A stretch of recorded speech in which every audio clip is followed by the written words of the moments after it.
All right, welcome back to the second edition of Make It Plain with Tracy, still in the month of January. It's so exciting and I love the spirit in the air.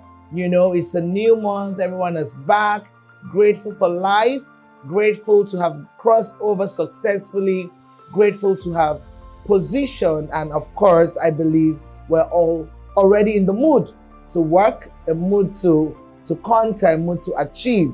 So welcome back to Map It. I remain Tracy Dapper, your host, Make It Plain with Tracy. All right, so we're still talking about the can-do spirit. I can do, you can do.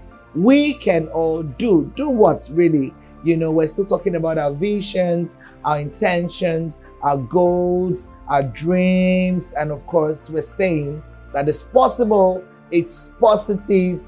I can do, you can do, we can all do and become everything it is that we desire. Last week we referenced the scripture, Philippians 4, that says, I can do all things because God has strengthened me. And you believing that you can do because God has strengthened you has to do with your belief. You need to believe in yourself, okay, and walk with that faith. Faith is those things you don't see, you believe that they will happen.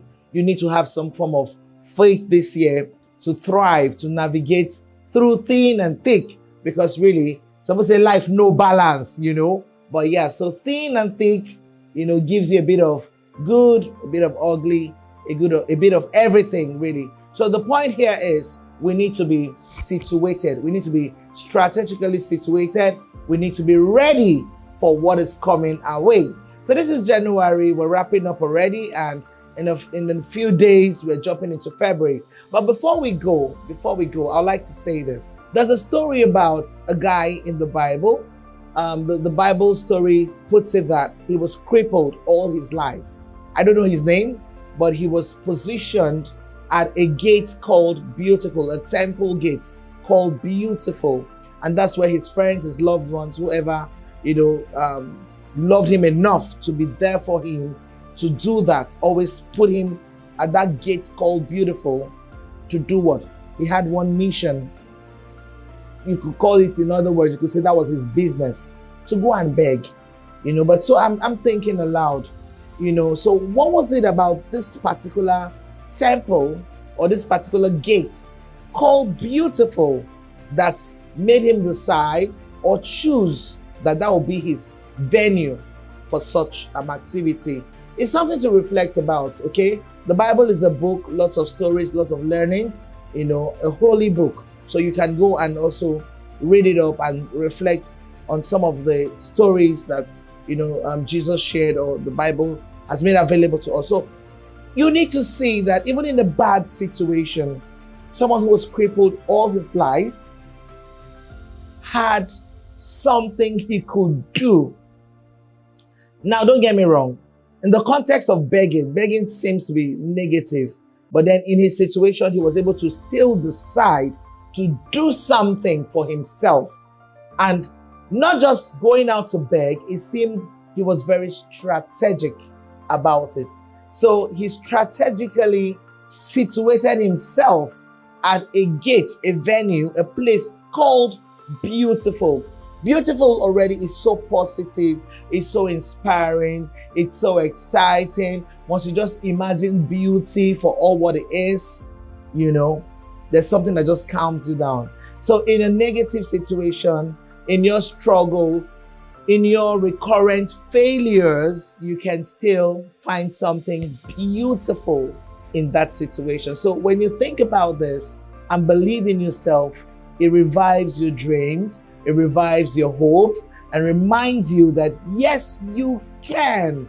And so while January is still fresh and young, I'm saying to you, come on, let's do it together. The year is going to be very long, but it's important that you strategically position yourself to succeed. Now back to the man with this story, the crippled man who had just one goal: to beg at the gates. One goal. And so if you follow the story, you know, the rest part talks about how he saw Paul and, you know, he looked up to them, ready to beg for alms. But they said to him, I have no silver, I have no gold. But so the point is, he had expectations.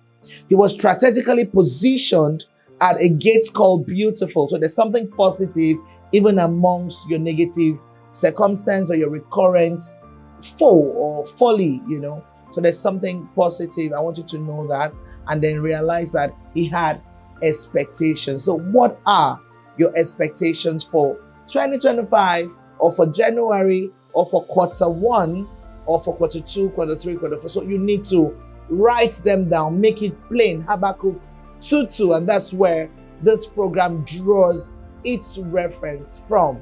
Habakkuk 2:2, when the preacher Habakkuk, was speaking to God and was communing, had his own interaction with God. God said to him, say, hey, make it plain, write your vision. What's this vision we're talking about? What are these dreams we're talking about? What's the expectation we're talking about? Make it plain on tablets. Get a pen, get a paper, whatever. Put it down. There needs to be clarity.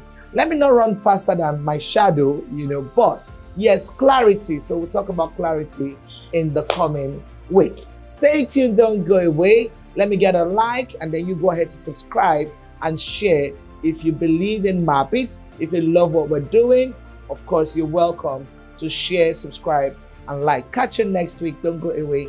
I love you, Tracy Dawa.